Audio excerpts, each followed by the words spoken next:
President Trump is also making waves for his move to again withdraw the U.S. from the Paris Climate Agreement and his push to promote fossil fuels. He is also expected to cut climate finance, raising concerns both at home and abroad. And I spoke with several experts to understand the potential short and long-term impacts of his actions on climate policy and the global environment. America has given us an unprecedented and powerful mandate. We have taken back control of the Senate. Wow, that's good. When Donald Trump won the U.S. presidential election last November, Republicans were excited, Democrats were disappointed, but people around the world had mixed emotions. President Trump's second term clearly brings renewed threats to progress on confronting the climate crisis. And that's because he has repeatedly called climate science into question. His return to the White House is already meeting expectations. I'm immediately withdrawing from the unfair, one-sided Paris Climate Accord ripoff. The United States will not sabotage our own industries while China pollutes with impunity. Pulling out of the Paris Agreement is a long procedural issue. It will take almost a year, I understand, which means that the U.S. will still be a part of the COP30 discussions due to happen in Brazil in November. But of course, it remains to be seen just how engaged the nation will be. The U.S. will not lead to report on its own greenhouse emissions anymore, which is a big one. And secondly, it will put a downward pressure in terms of international climate finance provision by the U.S. Its own responsibilities there will cease if he does, take this action. And what that means is that then the financing available to the developing economies to deal with climate change themselves and to try and adopt cleaner energy measures for themselves will now become much less.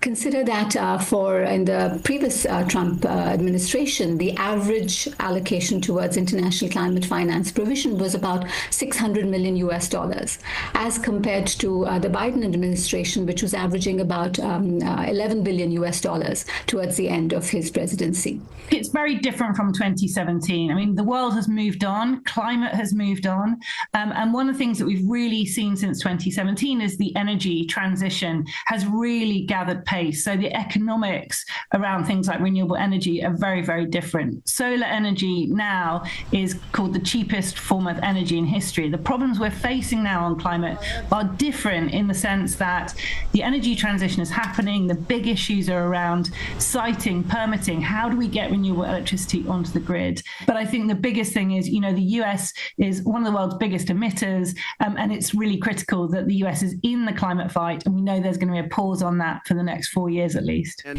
that includes a pause in building up renewable energy. And we will drill, baby, drill. And we're going to be drilling in a lot of other locations. And the energy costs are going to come way down.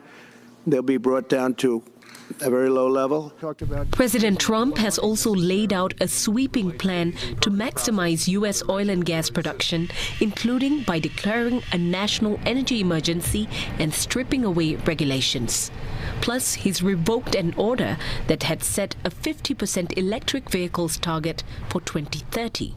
These actions threaten to shake most of what former President Joe Biden built. He has promised to reverse many of Biden's climate change initiatives, especially the investment in wind and solar.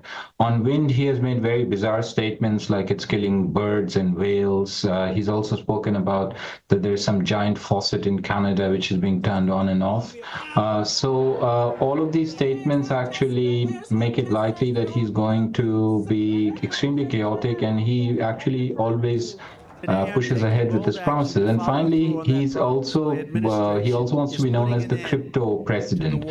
So he's going to push into cryptocurrency, and as we know that is actually extremely energy intensive. So from the rest of the world's perspective, they're going to shake their heads and then stop taking the US seriously. So this will push back all of the climate change initiatives considerably for 5 years at least, if not more. The impact impact of President Trump's actions now and moving forward has put climate experts on edge. President Trump also said that the U.S. will do whatever it takes to maintain its leadership in the AI race.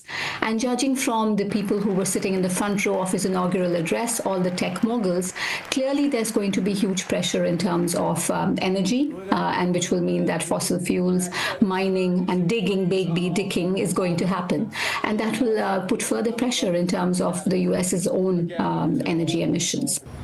The situation is not all gloom. Global surveys suggest that people around the world want more climate action.